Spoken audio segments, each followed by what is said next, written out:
Hello and welcome back to Kinesiology 404, an introduction to epidemiology. My name is Richard Armenta, and in this lecture, we're going to talk about public health surveillance and measuring health and disease in the population.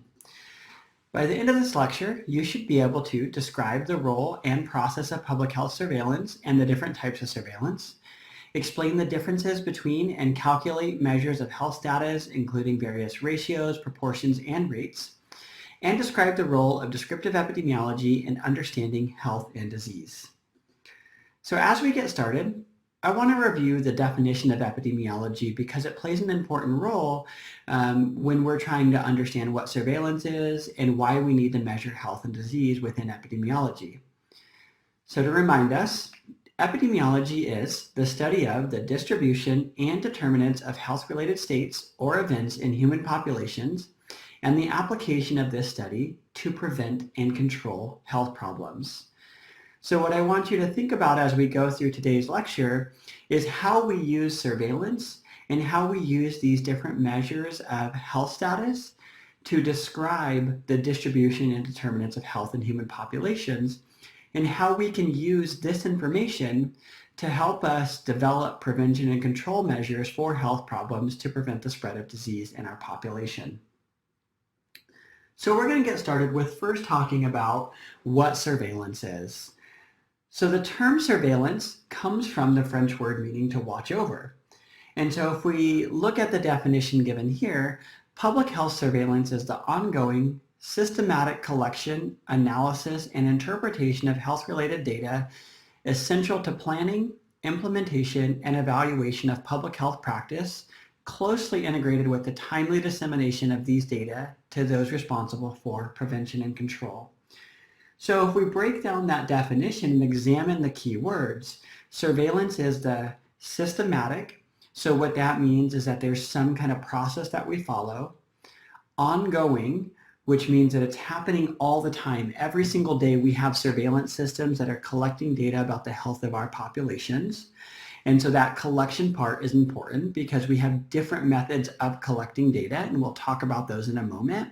But the Centers for Disease Control and Prevention and the World Health Organization, among others, all have ongoing systematic data collection that is examining the health of our population to, one, look for things like outbreaks, but also to help just describe what's going on overall, which is a really big part of descriptive epidemiology. And then the other parts of this definition include the analysis and interpretation of that data.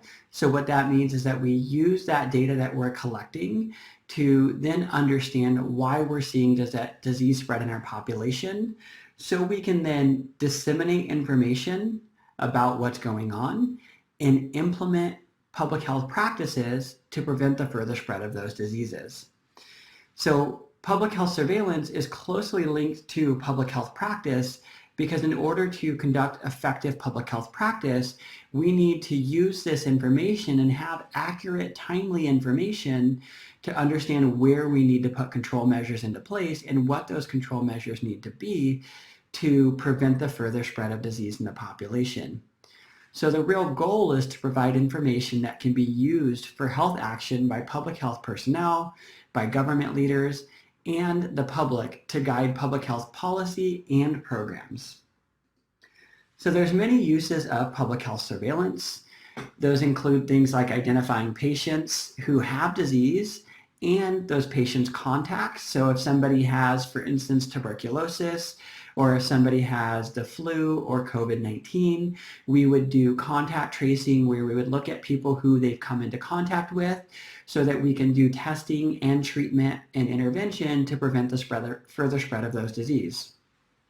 Public health surveillance is also used to detect epidemics in our population and pandemics and outbreaks, to examine health problems, and to also examine how changes in health behaviors might lead to differences in health status in different groups in our population, among other things.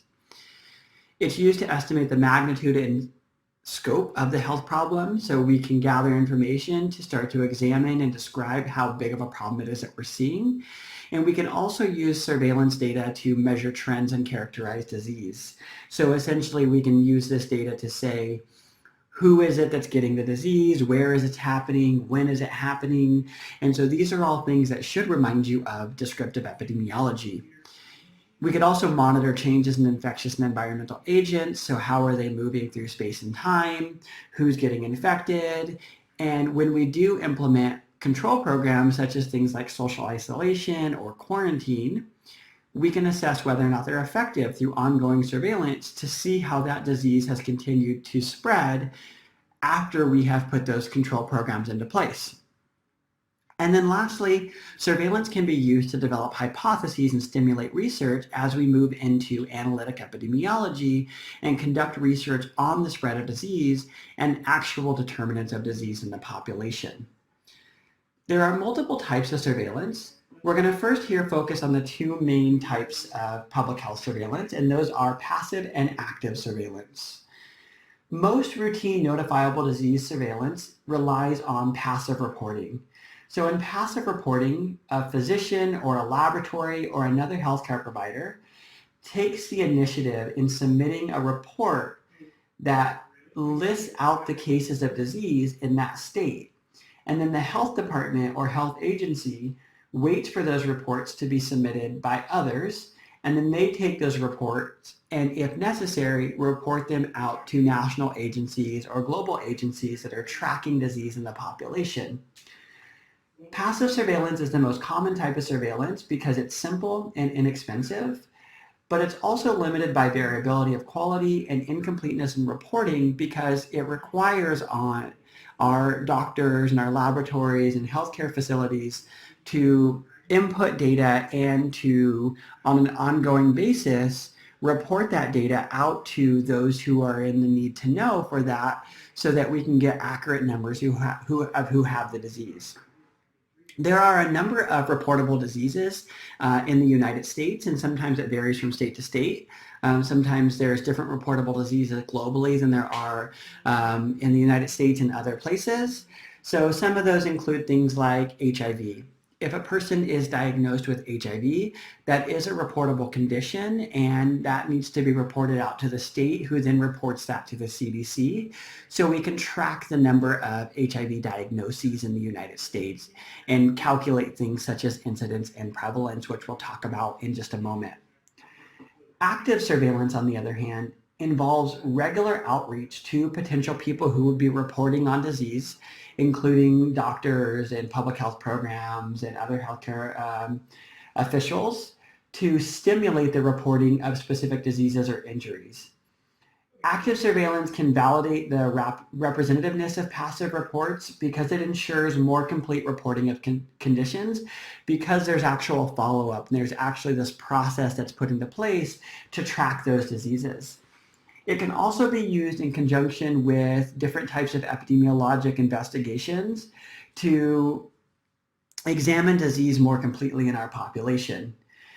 Active systems are often used for brief periods of discrete purposes, such as during outbreak investigations. So as we're going through or have gone through COVID-19 or SARS outbreaks or other specific time-limited events, active surveillance becomes really important to be able to track how the disease is spreading throughout our population and to be able to put into place control measures to prevent the further spread. Because if we're not doing active surveillance, there would be a lag in when we're seeing those reporting of cases.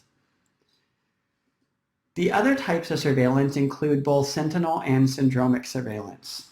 So sentinel surveillance is reporting of health events by health professionals who are selected to represent a geographic area or a specific reporting group. So oftentimes doing surveillance, especially passive surveillance, can become cumbersome, and there's not all healthcare systems, not all doctor's office, not all laboratory systems have something put into place where they can do surveillance. And this can actually be for both passive and active. So what the health organizations, especially at the state level and the national level, will do is they'll select specific individuals or health professionals who will be in charge of representing geographic areas based on the patients that they're seeing or the type of outreach that they're doing or some other factor, so that we can get a somewhat accurate representation of those disease reports from different geographic areas for comparison. The other type of surveillance, which is really common, is syndromic surveillance. And syndromic surveillance focuses on the signs or symptoms of an illness rather than actual physician-diagnosed or laboratory-confirmed illness. The case definition for a syndrome is never as specific as it is for a disease. And so when we're doing syndromic surveillance, there needs to be follow-up to verify that the disease is actually happening. And so if we think about something like outbreak investigations, where one of those steps in outbreak investigations is to do follow-up on whether or not the people who we're saying might have the disease actually have the disease, that's often necessary, and that's often done through first looking at syndromic surveillance and then going through that diagnosis process. However, an advantage of using syndromic surveillance is that reporting does not need to wait for a diagnosis to be made, because oftentimes diagnoses can take weeks to make, especially if we're seeing a large number of probable cases of the disease. And so if we wait too long for those diagnoses to be made, we can have active spread of disease through our population and not be able to accurately track how it's spreading. And then we would be more limited in the control measures we could put into place, because we wouldn't know how that disease is spreading in the population. And so that's being able to report on symptoms of a particular disease becomes advantageous when we're having to act quickly. This is especially important when we're seeing global pandemics or we're seeing potential acts of bioterrorism, because we want to be able to put control measures into place quickly and effectively. The term syndromic surveillance has also been loosely to apply to surveillance of school and work absenteeism, or things like calls to 911 and over-the-counter medications, where, for example, a sharp increase of sales of antidiarrheal medications in the community can indicate that there's potential outbreak of gastroenteritis. So if we're actually tracking the number of people who are buying antidiarrheal medication or who are getting a prescription for it, that can tell us that there might be some kind of community-acquired outbreak that's leading to some gastrointestinal illness.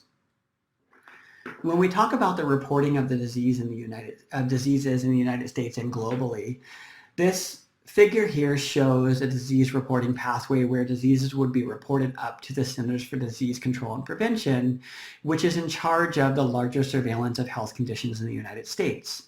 So we could see that healthcare providers, health institutions, and laboratories would first often report to county and local health departments, who would then report to state health departments, who would report to the CDC to get that data at the national level. And so as you can imagine, especially as particular disease conditions may change rapidly, this reporting process can be lengthy, especially as it goes through the multiple different levels of reporting. But sticking through this process and collecting this data in a systematic way is important for understanding the health of our population. So this just gives you a brief overview of the different types of surveillance and when we would use them and what we can do with surveillance and how it relates to epidemiology. Now we're going to move into the part of the lecture where we talk about measuring health and disease. And again, this all fits into that premise of both descriptive and analytic epidemiology that we've talked about previously, where descriptive epidemiology is really meant to examine the distribution of disease in the population and describe the basic features of its distribution. And so this is really useful for us to get a better picture of who's getting disease, where it's happening, when it's happening, and so on. After we've conducted descriptive epidemiology, then we move on to analytic epidemiology and answer those questions of how is this happening and why is it happening? So we can use that descriptive data to investigate a hypothesis about cases of disease by conducting different types of studies within the field of epidemiology to examine relationships between some exposure or determinant and some disease or health outcome that we're interested in. So descriptive epidemiology really allows us to know where to look and what to control for, and to be able to formulate and test hypotheses that are compatible with our prior knowledge of how the disease is spread in our population. And that's where these measures of disease frequency come in, where in order to describe disease, we need to have different types of measures that we can use to say what's the rate of disease, who's getting it, and how can we compare those who are getting it to each other to look at what might be leading to disease and to develop hypotheses. So these measures of disease frequency that we're going to talk about are used to describe the amount of disease or disability within a population, to compare frequencies and related factors within or between populations, to predict the probability that an average individual within the defined population will develop disease, and to provide some information to measure associations and excess risk of disease in our population overall. In order to calculate measures of disease frequency, and we'll go through several examples throughout this lecture, we need to know several pieces of information about the disease and the population that's being affected to get accurate measures of disease. So first, we need to know what our case definition is. So if you remember back, and we'll talk about what case definition is in a second, but our case definition is essentially what is helping us to define who has disease and who does not. We need to know how many people have it, which relies on that case definition. We need to know the population that we're examining. We need to know whether or not these are new cases that are happening currently, or if they're existing cases of that disease and that they've existed for 6 months, 1 year, 2 years, or so on. And we also need to know when they're happening or the time period of observation. This becomes particularly important for calculating rates. So let's start out by talking about what a case definition is. Case definitions are criteria that describe person, place, time, and clinical features of a disease or condition that we're studying or that we're conducting surveillance for. So when we talk about the person part of a case definition, it describes the key characteristics of patients that they might share in common. For instance, it's affecting people only of certain age, or only that are in a certain occupation, or that are a certain sex. And so this allows us to describe more thoroughly the epidemiology and the distribution of the particular disease. Place describes the geographic location. Is it happening in certain states, in certain countries, in certain cities, at one school, at a different restaurant, or whatever that might be. Time, part of our case definition, is when is it happening? So it's when did the illness happen? When did we see our first case? From the time that we saw our first case, when did we see our second case and our third case, and so on. And so that time factor allows us to make sure that we're including people who are part of the current outbreak if we're investigating the outbreak, or who are part of our current investigation or surveillance that we're examining for that particular disease. And then lastly, and one of the most important parts of the case definition, are the clinical features of that disease. So that's really describing the signs and the symptoms that are presented by patients. So if we have somebody who has influenza-like illness or cold symptoms, do they have a runny nose? Do they have a headache? Do they have a fever? When are those symptoms happening? What symptoms are most common? So we often see things like somebody has this new infection and 80% of the people are presenting first with a fever, and then 70% of people are presenting first with a headache. 80% of people have a cough, only 10% of people have gastrointestinal issues, or whatever that might be. So we can describe those signs and symptoms, and those become an important part of our case definition so that we can examine who actually has the disease.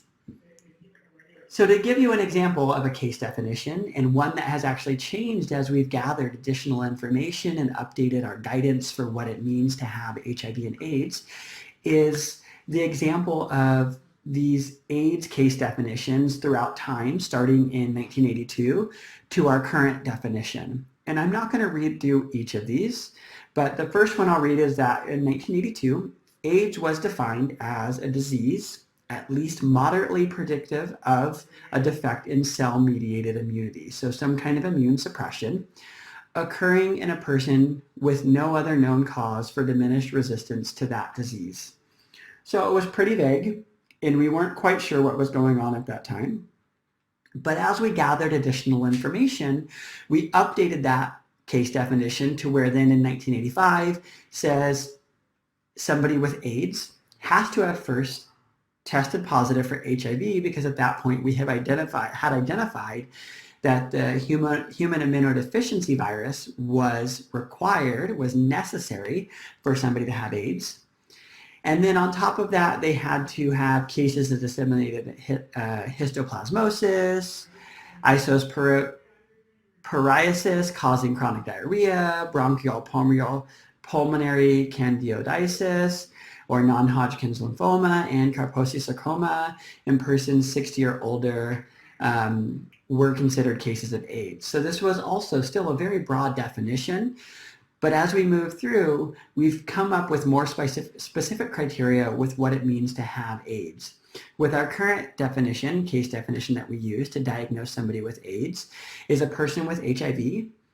To have AIDS, they must have some AIDS-defining condition. So that means they have Kaposi sarcoma or another opportunistic infection that often only occur when somebody is immune compromised as a result of them having AIDS. Or they have to have a CD4 cell count of less than 200 cells per micrometer cubed. And so this is regardless if they have an AIDS-defining condition. And so that becomes an important part of that definition, that we can have two parts. Either they have HIV and some AIDS-defining condition, or they have a CD4 cell count of less than 200. And so that case definition has changed many times, and it has changed who's diagnosed with AIDS and who is not diagnosed with AIDS, and it also has changed how we provide treatment for people who have HIV as well. The other part of that case definition that we have to look at is who our population is. And we've talked about previously what a population is, and that population can be a group of people that we're interested in studying. And there's two different types of populations, and these become important for calculating different types of rates. We can have a dynamic population, or we can have a fixed population. A dynamic population is one where eligibility criteria for the population allows movement in and out of that population. So for example, that could be the population of San Diego County, where every single day there's people moving into this county, there's people moving out of the county, there's people dying, there's people being born. So the population is constantly fluctuating slightly because of people moving out of different geographic regions, or people leaving a particular school, or whatever it might be. A fixed population, on the other hand, is one where eligibility criteria for the population does not allow movement in and out of that population, except for in the cases of somebody dying, and maybe some other rare instances. But fixed population eligibility, or a fixed population, is often defined by some event. So for example, a person who has served in the military will be a veteran. So if we want to do a research study on veterans, we would just have to look at everybody who has served for some period of time in the U.S. military, and all of those would be considered a veteran for the rest of their life until they die. So they would always be part of that fixed population of veterans. We could also look at something like alumni of Cal State San Marcos, where any student who has gone to Cal State San Marcos could be considered an alumni of the university. And so we have to set this criteria, and we have to define clearly who the population is that we're doing our calculations for. And this becomes very, very important for all of the calculations that we're going to talk about, is who are we actually interested in studying, or who is actually at risk for the disease that we're interested in doing the calculation for. And you'll see this as we go through the different types of calculations. So there are many different disease patterns that we can calculate, and those are going to be put into two main large categories, and those are measures of mortality, which mortality is death, and measures of morbidity, which just means illness. So we're going to go through in this lecture several different measures of mortality, and what I don't have listed on here, what we're going to start with is counts. Then we're going to go through annual mortality rate and some specific mortality rates, case fatality rate, and proportionate mortality. And then in separate recordings, we'll also talk about the prevalence and incidence or morbidity of disease. And those become some of the most important measures that we use in epidemiology to track disease in the population. So let's start out with our first measure of association, or just our first measure of health status, I should say, being counts. So a count is something that we're all familiar with. It is just an absolute number of the burden of disease. So a count could be that I have 5 people who have HIV in San Diego County. It could be that there's currently 1,000 people with influenza, or currently 20,000 people with diabetes. So it's just that absolute overall number, how many people have the disease that we're studying. However, counts can have very limited utility because the burden of disease in a population is very different if you have 5 cases of disease in a population of 100,000, and then in another population of 1 million, you also have 5 cases of disease. So in what population with 5 cases of disease is there a higher burden? Obviously, that 5 cases in a population of 100,000 is much higher burden, though still with that limited number, not very high when you compare that to a population of 1 million. However, counts become useful especially for particular diseases, such as if there's any kind of bioterrorist act, such as the use of anthrax or smallpox, or for particular diseases like measles or ones that would spread rapidly through our population, where even a singular case can raise an alarm bell and tell us we need to do something about this to prevent it from spreading further in our population. So to give you an example, if you look just briefly at the City A and City B numbers, where in City A we have a total of 20 cases of this new disease, in City B we have 100 cases. So if you just look at the number of new cases in 2008, it would appear by the raw count that City B had a higher burden of disease. But then when you take a look at the population size, you can see that the burden of disease is actually higher in City A because 1 out of 5 people have that disease in City A, whereas only 1 out of 10 have this new disease in City B. So this now becomes a ratio, and then we can expand that onto rates and other calculations that we'll talk about now, where a ratio is essentially one number divided by another, or a proportion, and we'll talk about proportions in a second. And a ratio in particular doesn't imply that the numerator is a subset of the denominator, but it might be. So let's go through a fictitious example of a ratio. So let's say we want to look at the male to female ratio of a disease, say breast cancer. And so in 2016, there were 40,480 women and 450 men in the United States who died from breast cancer. So if we calculate a ratio, we have 40,480 over 450, or 90 to 1. So what that tells us is that for every 1 man who died from breast cancer, there were 90 women who died from breast cancer. So it gives us a little bit more information to describe the burden of disease in different populations. The next thing we'll talk about is a proportion, which is a type of ratio where the numerator is a subset of the denominator. So we can use that same example and we can say what proportion of breast cancer deaths were women. So we already know that there were 40,480 women with breast cancer, and that the total number of breast cancer deaths were 40,480 plus 450. So from that we can say that 98.9% of the deaths from breast cancer were women. And so this gives us a little bit more information and a different way to describe the burden of disease in the population. And in this case, and this is something that most of us already knew, that burden of breast cancer is much higher in women, though men can still get breast cancer, and it is still something that can lead to death in men, especially if it's not caught and treated.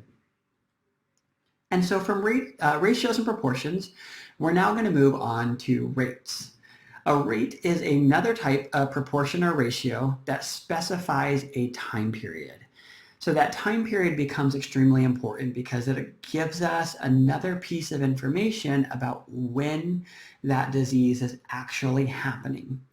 So for example, we can use the number of women who died from breast cancer in 2016 over the total number of women in 2016. And we can say that in 2016, 25 per 100,000 women died from breast cancer. And this is just fictitious numbers to use to illustrate. And so essentially what this tells us is that among all women alive of all ages, what is the rate of breast cancer death in that year? And this becomes important, that time period of 2016 or that year that we are indicating in this rate is important because saying that the rate of death of breast cancer was 25 per 100,000 women in 2016 is much different than saying that there is a lifetime risk of 25 per 100,000 women dying from breast cancer, because that lifetime frame is much larger.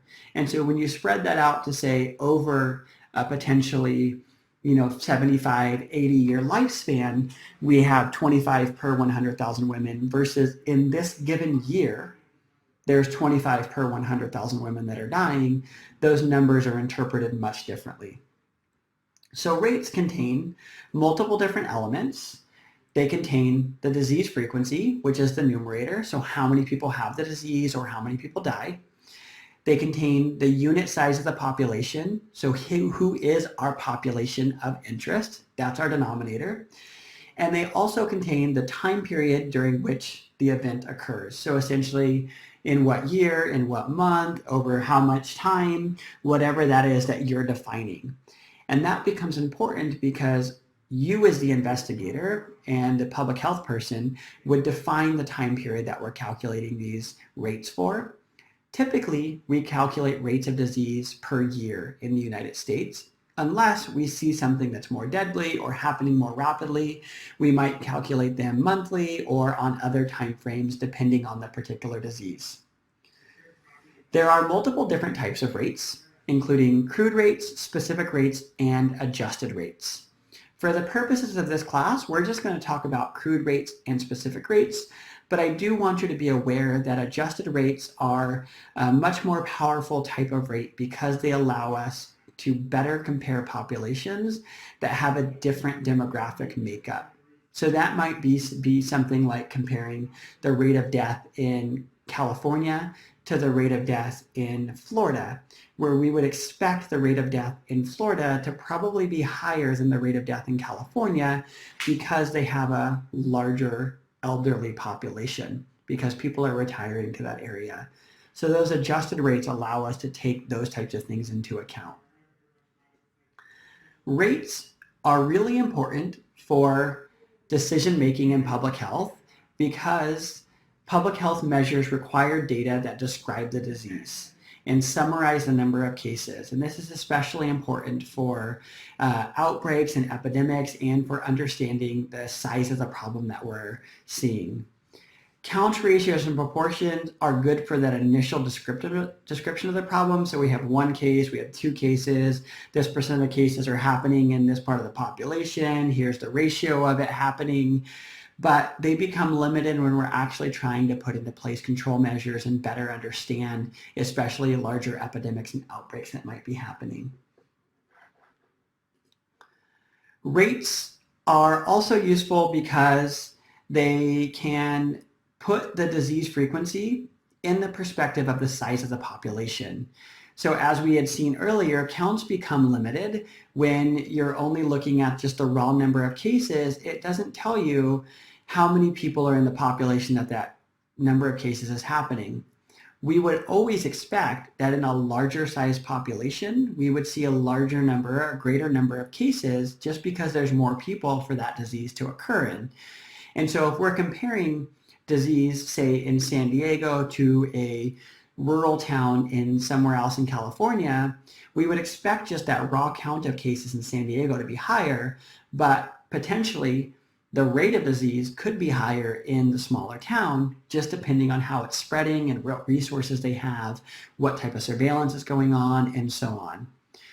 Rates are also useful for comparing disease frequency in different locations, as I just mentioned.